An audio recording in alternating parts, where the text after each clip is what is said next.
Нашиот систем досега има развиено две услуги на поддршка за лицата со попреченост: личната асистенција и помош и нега во домот. Секоја од услугите може да се користи најмногу до 80 часа месечно. Лична асистенција. Корисници на лична асистенција можат да бидат лица од 6 до 65 годишна возраст кои имаат потешка и најтешка телесна попреченост или потполно слепи лица.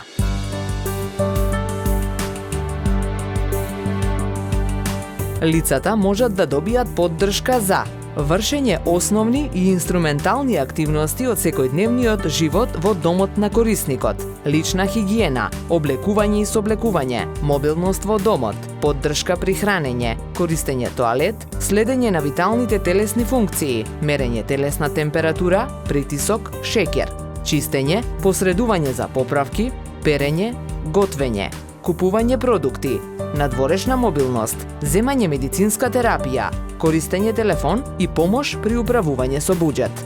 Помош и поддршка на работно место во образовна установа, центар каде корисникот обавува активности на оспособување, припатување од и до работно место, образовна установа, центар за оспособување, придвижење во просторот и задоволување лични потреби, користење тоалет, исхрана, облекување, додека траат активностите, причитање книги, стручна литература, користење информатичка технологија, во остварување комуникација со други луѓе, институции и организации. Помош и поддршка во заедницата во која живее корисникот, при користење на сите видови превоз, за присуство на општествени и јавни настани, во комуникација и посредување со лица, институции и организации, во користење социјални, здравствени и други услуги, за посета и активно учество на образовни, рекреативни, спортски, културно-забавни и други настани од интерес на корисникот, одржување контакти со роднини, социјализација.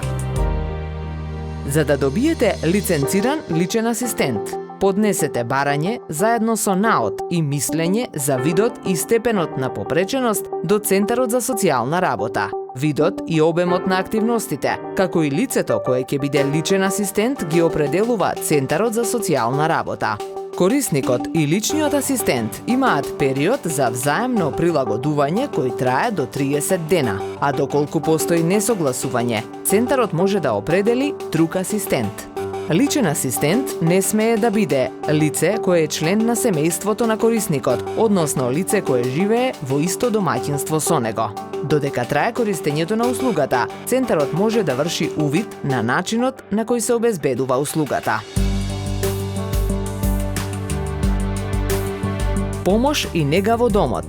Корисници на услугата помош и нега во домот може да бидат лица со најтешка телесна попреченост, односно комбинирана попреченост со највисок степен, потполно слепи лица, стари лица со навршени 65 години живот и други лица со намален функционален капацитет кои не можат сами да се грижат за себе.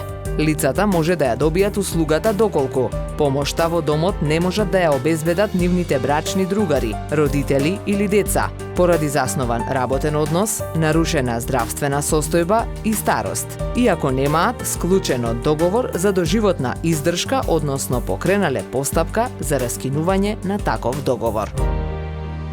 Оваа услуга не можат да ја користат лица со заснован работен однос, стари лица со целосно сочуван функционален капацитет. Степенот на намаленост на функционалниот капацитет се проценува од страна на матичен лекар и од водителот на случај во Центарот за социјални работи во домот на корисникот. За оваа услуга потребно е да се обезбеди доказ дека друго лице од домаќинството не може да ја обезбеди помошта во домот, како и доказ дека корисникот нема склучено договор за доживотна издршка.